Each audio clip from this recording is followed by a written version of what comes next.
Trump نے دایاں ہاتھ دکھا کر بائیں ہاتھ سے لپیٹا ہے۔ اگر آپ کو لگتا ہے کہ امریکہ ہمارا دوست ہے تو یہ ویڈیو آخر تک ضرور دیکھیں۔ بسم اللہ الرحمن الرحیم، السلام علیکم ورحمۃ اللہ وبرکاتہ، عید مبارک۔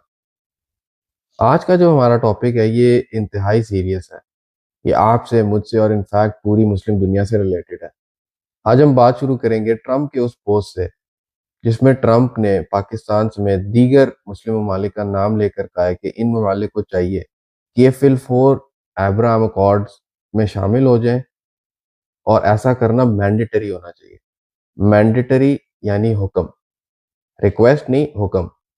بیسیکلی ٹرمپ کا کہنا تھا کہ ان کی سعودی عرب، Qatar, U A E, Pakistan, Turkiye, Jordan, ان تمام ممالک کے لیڈر سے بات ہوئی اور انہوں نے ان سے کہا کہ اگر ایران ڈیل کا حصہ رہنا ہے تو اسرائیل کو ریکگنائز کرنا ہوگا۔ ٹرمپ کے الفاظ تھے It should be mandatory that all of these countries at a minimum simultaneously sign on to the Abraham Accords۔ اچھا، اور اس سے آگے ٹرمپ نے یہ بھی کہا کہ اگر کوئی ملک یہ سائن نہیں کرتے تو گویا ان کی بیڈ انٹینشنز ہیں، تو ان کو اس ڈیل کا حصہ بھی نہیں رہنا چاہیے۔ یعنی اگر کوئی ملک اسرائیل کو تسلیم نہ کرے تو اس کی بیڈ انٹینشنز ہیں۔ سبحان اللہ، ویسے ٹرمپ کمال ہے۔ اچھا، یہ بہت امپورٹنٹ ہے کیونکہ پاکستان جو کہ ایک نیوکلیر ملک ہے، اس کا باقاعدہ نام لے کر اس سے مطالبہ کیا جا رہا ہے کہ اسرائیل کو تسلیم کرے۔ پاکستان جو کہ 24 سے 25 کروڑ مسلمانوں کا بھی ملک ہے، اس سے یہ مطالبہ کیا جا رہا ہے، جو کہ بڑا حیران کن ہے۔ اچھا، ایک اور بہت بڑی شاکنگ ویسے ریولیشن آئی ہے سامنے کہ جس میں مائک ایونز جو کہ ٹرمپ کے ایک بہت کلوز ایلائے ہیں اور ایونجیلکل لیڈر ہیں، انہوں نے جیروسلم پوسٹ میں ایک بات، مطلب جیروسلم پوسٹ کو بتایا ہے کہ ایم بی ایس کے ساتھ ان کی 2 گھنٹے کی ملاقات تھی، جس میں ایم بی ایس کا کہنا تھا کہ وہ فی الفور یا ابھی اسرائیل کو تسلیم کرنے کو ریڈی ہیں، لیکن اس معاملے میں جو رکاوٹ ہے وہ ہے ان کے والد کنگ سلمان۔ اور اسی آرٹیکل میں یہ بھی لکھا ہوا ہے کہ بیسیکلی جو ایم بی ایس کا بھائی تھا جو اس میٹنگ میں شامل تھا، وہ بھی سیم پیج پر تھا اس معاملے میں ایم بی ایس کے ساتھ۔ اب یہ بات ڈیبیٹیبل ہو سکتی ہے کہ آیا اس آرٹیکل میں جو بات چھایا ہو یہ کتنی سچی ہے یا نہیں، لیکن ایک بات ان لائن فال کرتی ہے کہ اگر آپ براڈلی اینالسٹ کو دیکھیں جو ان معاملات پہ بات کرتے ہیں پچھلے زمانوں میں، تو وہ تمام کے تمام ایم بی ایس کو بہت پریگمیٹک بولتے ہیں، اور ایٹ دا سیم ٹائم جو کنگ سلمان ہے ان کے بارے میں یہ کہتے ہیں کہ وہ پیلسٹینین کاز کے معاملے میں لے کر بڑی ٹریڈیشنل اپروچ رکھتے ہیں، اور پرہیپس شاید یہی ون آف دا ریزنز ہے کہ ابھی تک بھی سعودی عرب جو ریلکٹنس شو کرتا رہا ہے اسرائیل کو تسلیم کرنے کے حوالے سے۔ اب سوال یہاں پر یہ ہے کہ یہ سب ہو کیوں رہا ہے؟ تو امریکہ اور اسرائیل کی جو اسٹریٹجی ہے وہ بڑی سمپل اور کلیئر ہے۔ وہ یہ کہ ایک ایک کر کے تمام مسلمان ملکوں سے اسرائیل کے معاملے میں نارملائزیشن کروائی جائے۔ جیسا کہ ہم نے دیکھا کہ 2020 میں یو اے ای اور بحرین نے ایک ہی دن میں ابراہم اکارڈ پر سائن کر لیے۔ پھر اسی سال اس کے فوراً بعد ہی سوڈان نے بھی اس چیز کی، اس خواہش کا اظہار کیا۔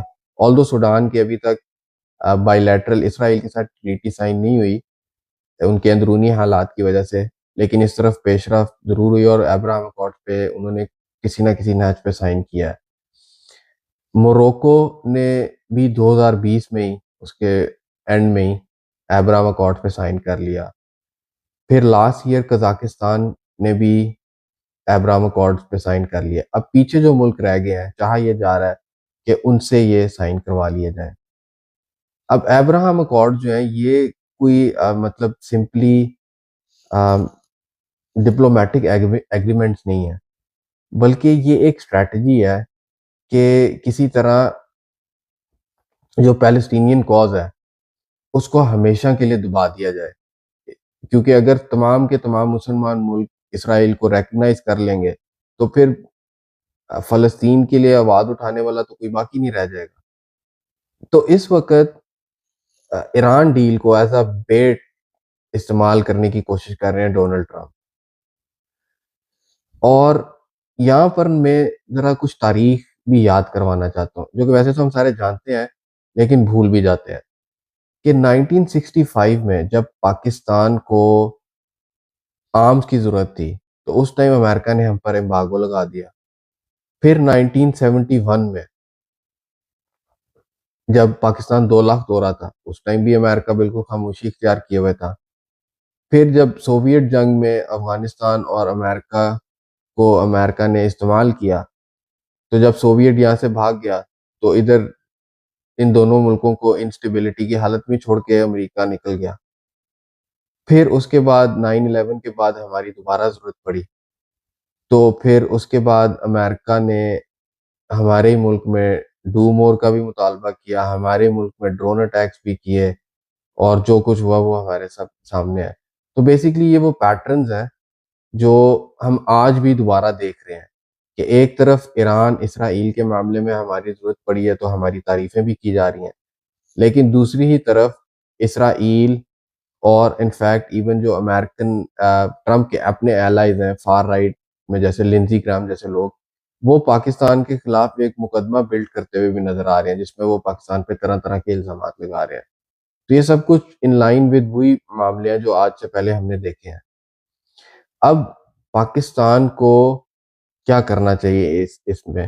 تو ایک بات تو بہت کلیئر ہے کہ پاکستان کو کسی بھی بیرونی دباؤ میں آ کر اپنی فورن پالیسی پہ کسی قسم کا کمپرومائز نہیں کرنا چاہیے، کیونکہ بیسکلی جو پیلسٹینین کاز ہے اس کو ہم نے ہمیشہ کشمیر کاز کے ساتھ بھی لنک کیا ہے.